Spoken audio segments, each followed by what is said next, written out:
GRE try ചെയ്തിട്ട് നിങ്ങൾക്ക് individual B1 B2 score ചെയ്യാൻ പറ്റിയിട്ടില്ല എന്നുണ്ടെങ്കിൽ നിങ്ങൾക്കാണ് ഈ വീഡിയോ. കാരണം ജർമ്മനിയിൽ IELTS വെച്ചിട്ടും നമുക്ക് ആപ്ലിക്കേഷൻ ചെയ്യാം. പബ്ലിക് യൂണിവേഴ്സിറ്റിയിൽ ഫ്രീ ഓഫ് കോസ്റ്റ് എഡ്യൂക്കേഷൻ നിങ്ങൾക്കും പോസിബിൾ ആണ്.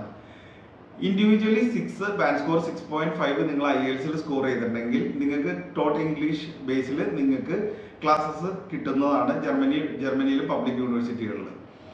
അത്യാവശ്യം എല്ലാ യൂണിവേഴ്സിറ്റികളിലും ഈ കോഴ്സസ് ഉണ്ട്. ഈ കോഴ്സുകളിൽ നിങ്ങൾക്ക് എൻറോൾ ചെയ്യാവുന്നതാണ്. വളരെ റെയർ സിറ്റുവേഷനിൽ ചില യൂണിവേഴ്സിറ്റീസ് നിങ്ങളുടെ അടുത്ത് A1 കംപ്ലീറ്റ് ചെയ്യാൻ പറയും. വിത്ത് IELTS അപ്ലൈ ചെയ്താൽ പോലും ഓൾമോസ്റ്റ് എല്ലാ കോഴ്സസും ചെയ്യാൻ പറ്റും. സയൻസ് റിലേറ്റഡ് ആയിട്ടോ ബിസിനസ് റിലേറ്റഡ് ആയിട്ടോ അല്ലെങ്കിൽ എഞ്ചിനീയറിംഗ് IT റിലേറ്റഡ് ആയിട്ടുള്ള കോഴ്സുകൾക്കെല്ലാം നിങ്ങൾക്ക് വിത്ത് IELTS നിങ്ങൾക്ക് അപ്ലൈ ചെയ്യാൻ പറ്റും. അതും ടോട്ട് ഇംഗ്ലീഷിൽ തന്നെ നിങ്ങൾക്ക് ക്ലാസ് അവൈലബിൾ ആണ് ജർമ്മനിയിൽ. ഈ കോഴ്സ് കംപ്ലീറ്റ് ചെയ്തതിന് ശേഷം നിങ്ങൾക്ക് 2 years സ്റ്റേ ബാക്ക് കിട്ടാനുള്ള